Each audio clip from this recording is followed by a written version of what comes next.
All right, folks, joining me now, Federalist Elections correspondent Brianna Lyman and journalist Batya Ungar Sargon. Ladies, thanks for joining me. I got to tell you something.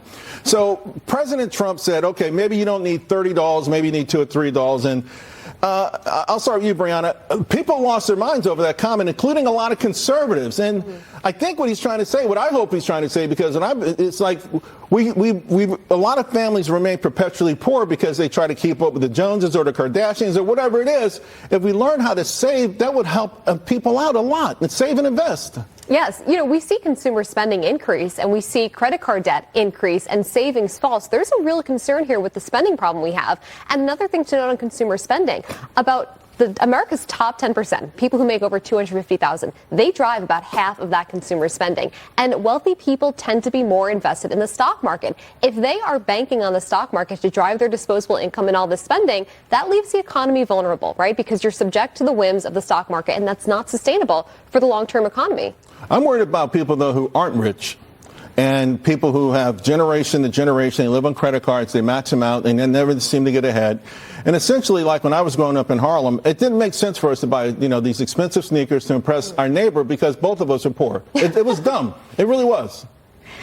What drives me absolutely bananas is when those same rich people, the top 10% who control over 60% of our GDP, sit there and act like we have to allow the bottom to have access to cheap goods from China, or it's some sort of Marie Antoinette thing, when they would never in a million years allow their child to play with something bought in the dollar store. Their children have 3 expensive dolls, and that is because we have a class divide in this country. They are rich and they are enforcing this class divide on the poor, who only want the right to make the same choices, not to clutter their homes with cheap stuff from China as rich people already make. The reason I call it an opium is they placate the poor, right? So instead of opportunities, give me an example.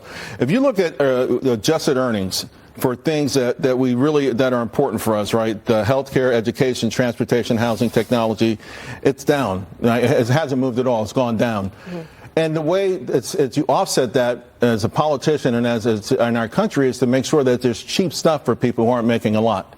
But Brianna, that's an opioid, right? That's opium, right? That's not success. That's not moving up. The only thing you're doing is, okay, you can go to Walmart and get something inexpensive, but that doesn't do anything to help your true financial health. Right. Saving a few cents by getting cheap goods off Walmart, Amazon, whatever, place you choose from, does not make up for losing manufacturing jobs that we have seen gutted in these blue states because they've been sent to China.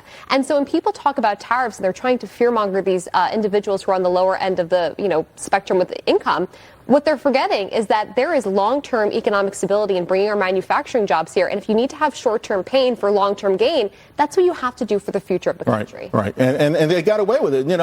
People with no money in the market. Man, did you see the stock market? Come on, don't start using that as a gauge for your life. Most people do not get themselves involved in it. Right. And of course, the whole point of the tariffs is to make it so that people without a college degree can access those very things you mentioned: healthcare, housing, things that now only rich people can afford. Retirement, an education for their children. The cost of these things has skyrocketed since the 70s, but working class wages have stagnated. All right, let me switch gears because AI, these AI stocks are all at new highs again. Even, a lot of people wrote them off. I don't know why they keep writing them off.